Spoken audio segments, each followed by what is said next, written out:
સુરતના અલથાણ વિસ્તારમાં 16 ઓક્ટોબરે બનેલી દારૂની પાર્ટીની ઘટનાએ નવો વળાંક લીધો છે. પોલીસની શરૂઆતની ઢીલી કાર્યવાહી પછી મીડિયા અહેવાલો અને સોશિયલ મીડિયા પર વાયરલ થયેલા વિડીયોના દબાણે અલથાણ પોલીસે હવે ઉદ્યોગપતિ સમીર શાહ અને તેમના પુત્ર જૈનમ શાહ સામે કડક કાર્યવાહી શરૂ કરી છે.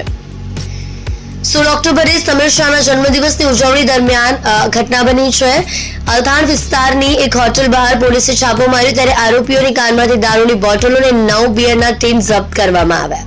દરમિયાન જૈનમ શાહે પોલીસ સબ ઇન્સ્પેક્ટર પર શારીરિક હુમલો કર્યો અને અપમાનજનક ભાષામાં જીભાછોડી પણ કરી. આ ઘટનાનો વિડીયો સોશિયલ મીડિયા પર વાયરલ થયો, જેમાં જૈનમનું આક્રમક વર્તન અને પોલીસની નિષ્ક્રિયતા સ્પષ્ટ દેખાય છે. પ્રાથમિક તપાસમાં જૈનમે બ્રીથ એનાલાઇઝર ટેસ્ટ પાસ ન કર્યો અને તેના બ્લડ અને યુરિનના નમૂના ફોરેન્સિક તપાસ માટે મોકલાયા છે. નોંધનીય છે કે જૈનમની આ બીજી વખત પોલીસ પર હુમલાની ઘટના છે, જેને કારણે આ કેસ વધુ ગંભીર બન્યો છે.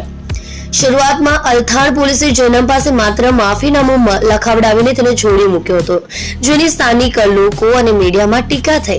વાયરલ વિડીયોમાં પોલીસની ઢીલી કાર્યવાહી અને જૈનમના આક્રમક વર્તનની ચર્ચા થતા પોલીસ હરકતમાં આવી. વરિષ્ઠ અધિકારીઓના હસ્તક્ષેપ બાદ પોલીસે ગુજરાત પ્રોહિબિશન એક્ટ 1949 ની કલમ 66(1)(b) હેઠળ દારૂના સેવન અને ગેરકાયદેસર સંગ્રહ આઈપીસીની કલમ 332 જાહેર હોદ્દેદાર ઉપર હુમલો હેઠળ કેસ નોંધ્યો. જૈનમની ધરપકડ કરવામાં આવી અને સમીર શાહને પણ સહ આરોપી તરીકે નામ આપવામાં આવ્યું.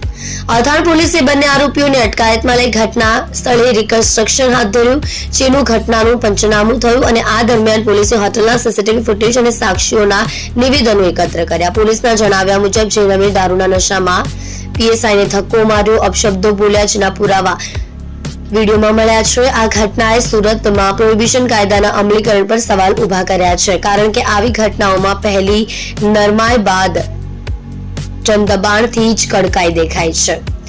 આ કેસે સ્થાનિક લોકોમાં ચર્ચા જગાવી છે, કારણ કે સમીર શાહ જાણીતા ઉદ્યોગપતિ છે અને તેમના પરિવારની સામાજિક પ્રતિષ્ઠા ઓછી છે. જોકે પોલીસે સ્પષ્ટ કર્યું કે કાયદો બધા માટે સરખો છે અને આરોપીઓ માટે પૂર્ણ તપાસ પછી ચાર્જશીટ રજૂ કરાશે. આ ઘટનાએ ગુજરાતના દારૂબંધી કાયદાના કડક અમલની જરૂરિયાતને ફરી ઉજાગર કરી છે, ખાસ કરીને શહેરી વિસ્તારોમાં જે આવી ગેરકાયદેસર પ્રવૃત્તિઓ વધી રહી છે.